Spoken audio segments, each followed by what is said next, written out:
Good morning, morning, genius genius teachers.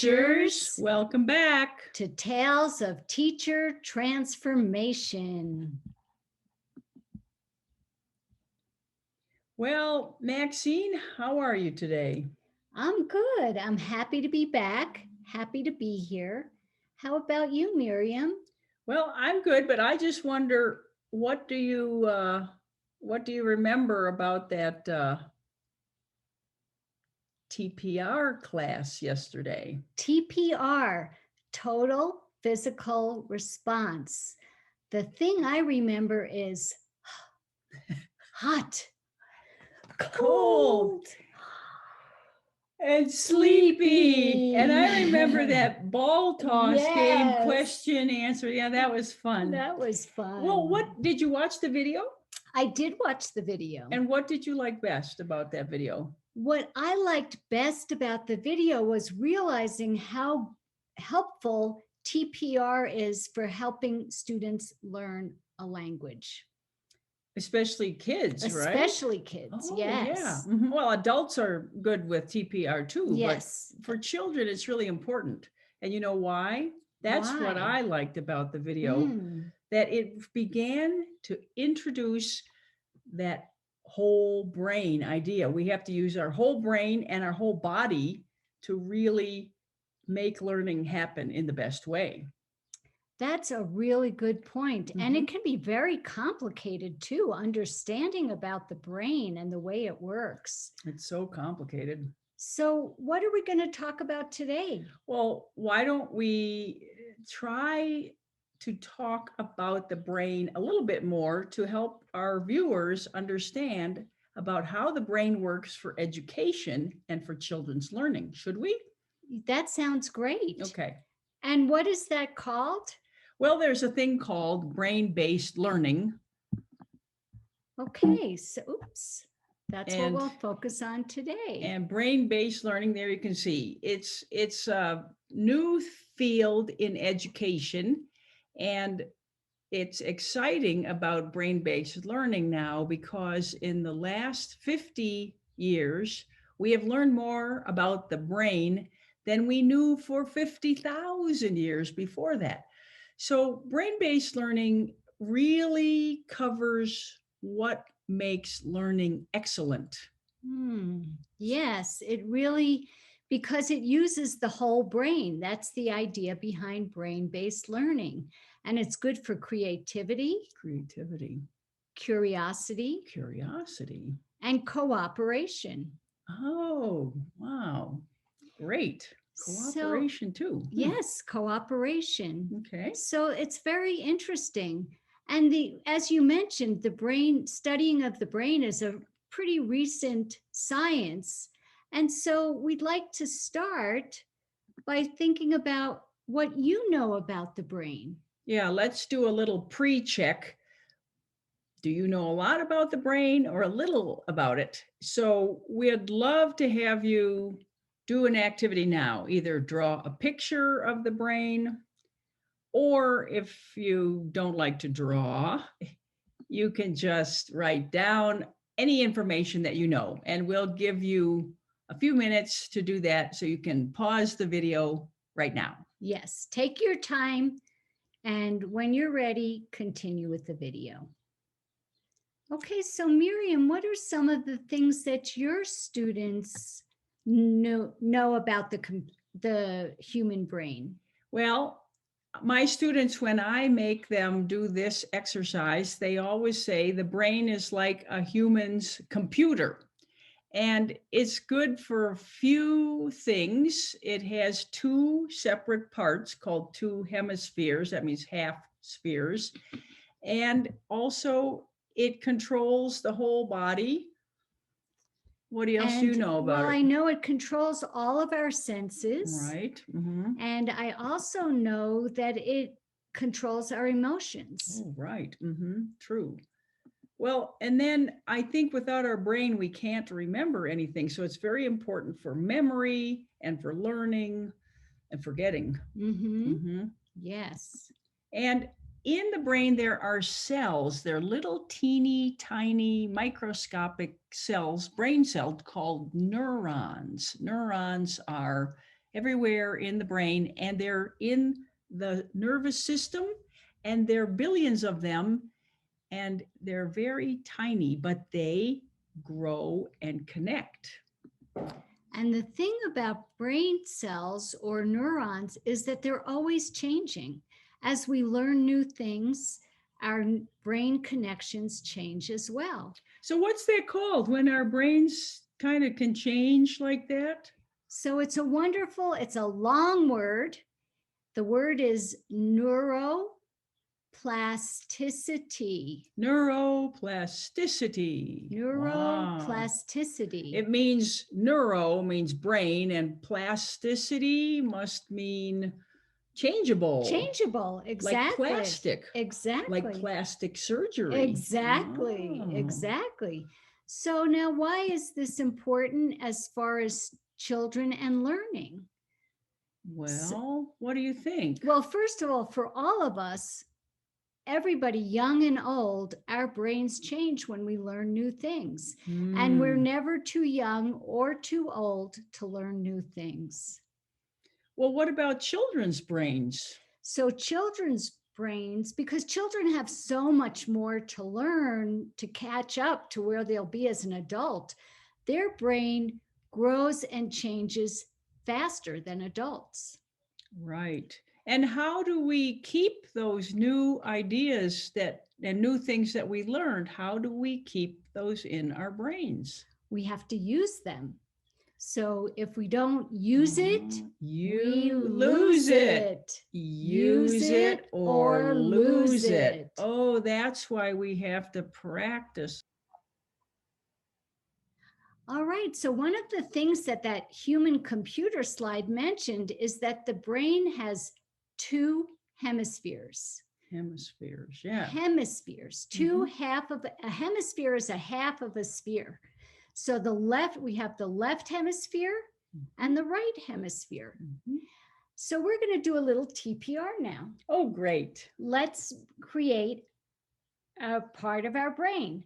So with your hands, have your hands face each other, and then bring your thumbs inside, and then fold your fingers over your thumb. Now you have two fists. This is your left hemisphere. This is your right hemisphere.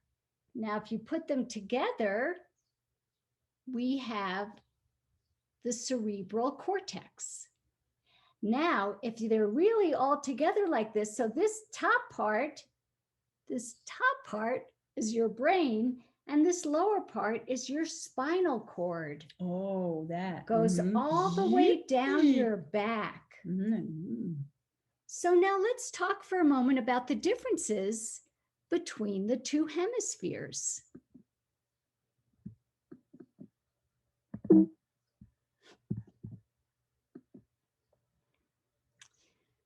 Okay, so as we said, there's the left hemisphere and the right hemisphere. And we all have different inclinations. Some of us are more left-brained oriented and some are more right-brained oriented. Miriam, what would you say is more dominant for you? Well, the way I think is more right brain because I am very creative. I have a very active imagination. And I like to make lots of expressions with my face. But my left brain is very good for language, but it's not good for numbers and it's not good for analytical thinking. What about you? So interestingly, I would say that my left brain is very strong. I'm very good with numbers. I'm also good with languages. And I have a very logical way of thinking about problems and problem solving. So you're very analytical and logical and kind of A, B, C, D, E, 1, 2, 3, 4, 5. Yeah. Yes. I like to think of the whole thing all at once. Yes. Yes. I like that. And I've learned to develop my right brain as I've gotten older because that was important to me. So, what else do we know about the brain? Another thing that we mentioned was that the brain is multisensory. What does multisensory mean? Could you remind me? Yes, so that means it uses all of our senses. Oh, the senses, multisensory. Right, right. Yeah. And So the five senses: sight, hearing, smell, taste, and touch, right? yes, Okay. and as this slide mentions, it's very helpful as an approach to education for children. They love using all their senses. So now we're going to do a little TPR activity around the senses. I have it. I have an example. Okay, great. But first, we're going to play a little guessing game with my Korean bag. Oh, Daiso. What do you think I have in this bag? Can you guess? I don't know. Is it a fruit? A fruit? Yes. Yes. Oh, is it yellow? Yes. Is it a lemon? Yes, it is. Oh, very good. How did you Oh. know? Okay, so I have in my bag here a little lemon. And we're going to first look at the lemon. What color is that lemon? Yellow. And look at the Yellow. skin. It has little knobby things on, little bumps. Oh, it has a label. Okay, so now I'm going to, Ooh, smell. I love the smell of fresh lemon. Okay, and then I'm going to feel this lemon. Oh, it's very, feel that lemon. It's got these tiny little bumps on it. And oh, now I hear a special sound, but that's not the lemon sound.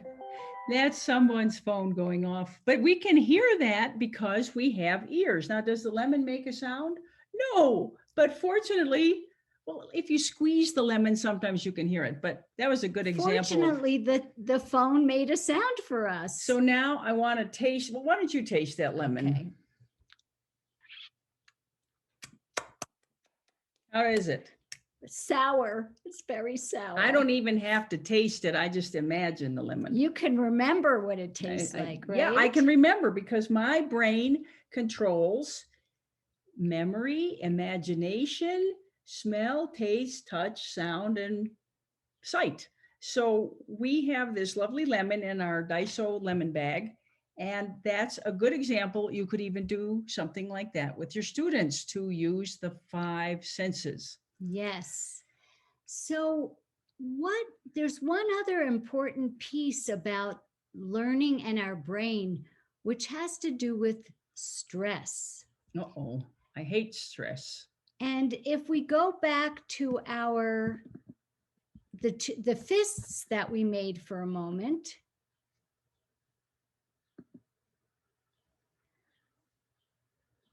Miriam, you had mentioned the limbic system a little earlier. Yes, the limbic system is where the thumbs are in the middle of the hand. So remember, we folded the thumb over and then we curled our fingers around that. The green and blue area, well, the green area is the limbic system in the brain. And the limbic system is all connected with memory and with emotions like anger and fear and fight or flight reactions. And so if we're feeling a lot of stress, guess what? We can't remember anything. And that's really important for children and adults, but especially children when they're learning. If they feel a lot of stress, it makes it harder to remember things and it makes it harder for them to concentrate. So let's do a little brain stress release right now. Okay, so now we'll do a little brain massage. Are you ready? Ooh, that sounds like fun. Okay, so this time we'll take our fingers and we're going to massage in little circles the forehead. And feel free to do this with us. Oh, please, you must join us. This is for all of you, and you can teach your students too. And then we're going to go, I like to use my thumb and my fingers. We're going to massage the side of our heads. And this is for the temporal lobes, over here, temporal lobes. And the more we can massage our scalp, the more blood is going there and the more oxygen we get in our brain underneath there. Then I'm going to make little circles down the middle. And this is where our movement and our sensory motor neurons are all up here in the middle. I'm going to really give that a nice wiggle, wiggle, wiggle. Oh. Then I'm going to use the back over here and really get my thumbs under. Oh, that feels really good. Oh, that feels great. And even down into my spinal cord around my neck. And then just, I'm going to do a little chop, chop, chop, chop, chop, chop, chop, chop, chop on my head. Oh, that's so energizing. And we're going to end this with a little eyeball relaxation moment because your eyes are actually part of your brain, which is why sometimes Zoom fatigue can be a problem, one of the reasons. So for this one, we will rub our hands together, get them nice and warm. Then put your palms over your eyes very gently. Don't use any pressure on your eyeball, but just relaxing the eye, resting your head. Take a deep breath and send good oxygen and relaxation and learning to your entire brain and your limbic system and your spinal cord and everything. And take another deep breath and slowly release your hands and just stroke down over your head. And welcome back. Now, how do you feel? Oh, that was wonderful. I feel so relaxed. I have a question for you. Yes. Did you ever study for a test, for an exam, and then you studied and you were very stressed out? And then after the exam, you forgot everything? Yes. Why? I think that's an example of stress and memory formation. Mm-hmm. When we learn when we're stressed, we don't remember what we've learned often. Oh, so that's another part of brain-based learning, is to help us learn how to remember better also. Yes, it's good for memory. It's good for energy. It helps a little bit of a break, helps us feel better and learn better. Yay. So we do have one last activity today. Here we go. This is for you, and we're going to end here. So what 3 things did you learn about the brain today that can help you in your classroom? Yes. So how many things are you going to write about that you learned about the brain? 1, 2, 3. 3. Okay. What's something you learned about the brain today, Miriam? One of the things I learned about the brain is that it likes to have a lot of brain massage. Yes. And the brain, we can always learn new things. That's one thing that I learned. And I always like learning new things. So that's good. And there's no end to learning. We can't, it's not just that children learn one way and then we're done as adults. No, we adults can keep learning and use our neuroplasticity also. Yes. Great. I love that. So that's it for today. Goodbye for now. Happy teaching and happy learning. Bye-bye. Bye.